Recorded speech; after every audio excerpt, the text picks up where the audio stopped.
O eto pa, no? Ito ay interview ni Bato de la Rosa pagkatapos po na marinig na ang Department of Justice ay makikipagtulungan na at papapasukin na ang ICC. Si ES Bersamin said that they are willing to accommodate if ICC will be requesting na kustodiya ang mga people involved o yung mga inimbestigahan ng ICC. Gusto ko namin marinig ang comment nyo on this. Yan. Alam mo Raul, yan lang ay nagpapakita. Isa lang ang i-comment dyan. Walang jurisdiction ang ICC. Yun lang ho. Na tila itong gobyerno na ito ay leaderless. Hindi mo alam kung saan ang direksyon ng gobyerno na ito. Sino ang nagtitimon sa gobyernong ito? Kasi tila, hindi na. Hindi, di ba sabi naman po ng Department of Justice, mga bossing? Sabi naman po ng Department of Justice, mga kababayan, na pag-aaralan namin kung ano ang stand namin sa International Criminal Court. Umabot po ng 2 buwan yun na wala tayong naririnig na balita, pati po sa Pangulo. Titingnan natin kung ano ang legal natin dito sa ICC. Hindi naman po porket na sinabi na papapasukin ng ICC o babalik tayo sa International Criminal Court, ibig sabihin po, sila na ang papalit sa justice system natin. Magiging backup lang po sila. Kung sakali, ang ating Pangulo, mga kababayan, ito para pair. Kung sakali ang ating Pangulo magloko, talagang gumawa ng mga hindi kaaya-aya sa taong bayan at ayaw bumaba at illegal. O nandiyan ang International Criminal Court para humalili, no? Kung merong mga nagawang kasalanan ng Pangulo at hindi kayang arestuhin, nandiyan. Sinasabi ho kasi nitong mga DDS na yung pagbalik sa ICC, naku, impeachable daw ho. Yan, sabi nila Bato de la Rosa yan, mga kababayan. Ibig sabihin, yung mga nakasapi pa din o miyembro pa din ng International Criminal Court, ano yun? May impeach ba yung mga presidente nun o yung mga leader nun? Hindi ho. No? Dahil backup lang. Sinusunod yung pronouncement ng Pangulo na we will never recognize the jurisdiction of ICC. Ilang beses siya sinabi ng ating Pangulo. Dati yun, pinag-aralan nga nila kung ano ang stand sa ICC. At panigurado ko, Annalisa Oso, humingi din ito ng mga payo, mga kababayan. At ang magiging sagot nga ho, mga bossing, naku, bayaran si Mark Ramos. Ano sabi? Mark Ramos, isa ka ring bayaran sa Marcos. Punta ka ng Davao para makilala mo ang pamilya ni Senador Bato. Ano ba sila? Mamamatay tao? Kaya tinatakot nyo ako na pag pumunta ako sa Davao, yan ang mangyayari sa akin. Hindi na ako pupunta dyan. Nakakatakot pala. Yan lang yung sasabihin nyo, bayaran. Diyos ko naman kayo. Paulit-ulit na yan, araw-araw na lang. Sa isang vlog o sa isang oras na nagsasalita ako dito, mga DDS, isa lang ho ang sasabihin, bayaran ka, paulit-ulit. For 1,000 times, hindi daw sila papayag. Hindi daw siya papayag. Bakit iba ang sinasabi?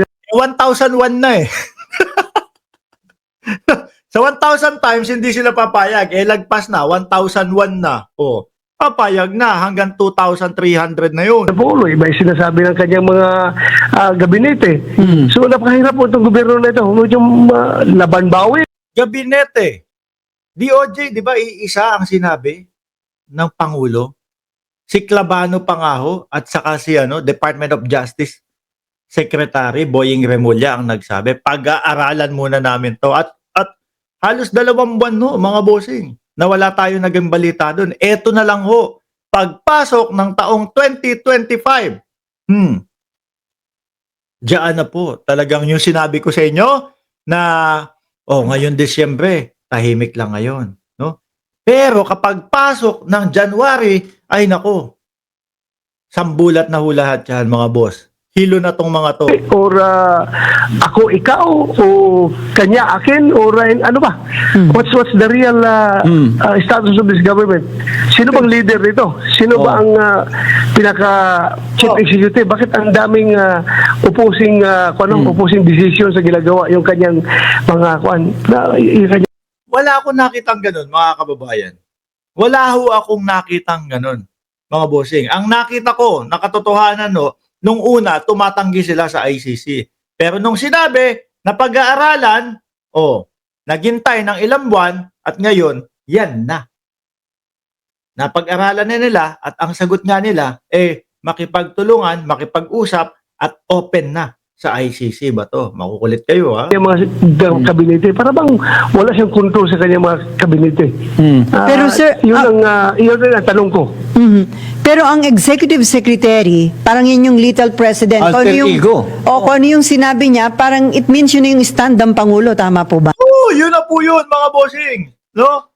Yun na po yun. Hindi naman papayagan ng Pangulo. Uy, ba't yung sinasabi? Wala naman akong ganun sinasabi. O di ho ba? Ideally, ganun talaga dapat. So, ibig sabihin, if he is speaking in behalf of the President, ang President ngayon ang nagsisinungaling. Hindi, Bato. Kasi yung ibig kong sabihin ni Bato, tanggi lang ng tanggi ang ating Pangulo. Meron hong ano yun. Meron hong pagkakasunod-sunod yun. No? Noong mga first quarter ng 2024, tumatanggi sila. Pero, kalaunan ho, pag-aaralan na. Kalaunan ho, ayan, papapasukin na. Payag na sila. Hindi yung kahapon lang, hindi okay, tapos ngayon okay na. Hindi ho Ang ganun. President ngayon ang nagdudubultok. Kung ganun ang stand ng ating IS at presumably ito'y galing sa Pangulo, sabi mo, parang siya ang little president. So, kung yan ang stand ng Pangulo natin, laban bawi ang ating Pangulo. Naku, si Bato naman. Iniiba, alam namin, lalo na ho yung mga nakasubaybay tungkol ho dito sa sa usaping International Criminal Court. May serye ho, mga kababayan. May serye, hindi yung iba-iba ang ating Pangulo. Yun, Pero- makakita ng kanyang kahinaan. Kuya Bato, hindi ko Kuya Bato. makita yung scenario. If the statement indicates na they are willing to cooperate with the ICC or whatever would be the request, kayo as a sitting senator, can you be under arrest? Can you be put under arrest by ICC? O in Tagalog, pwede ba kayo arrestuin ng ICC? At ano ba magiging proseso niyan? Depende yan sa magiging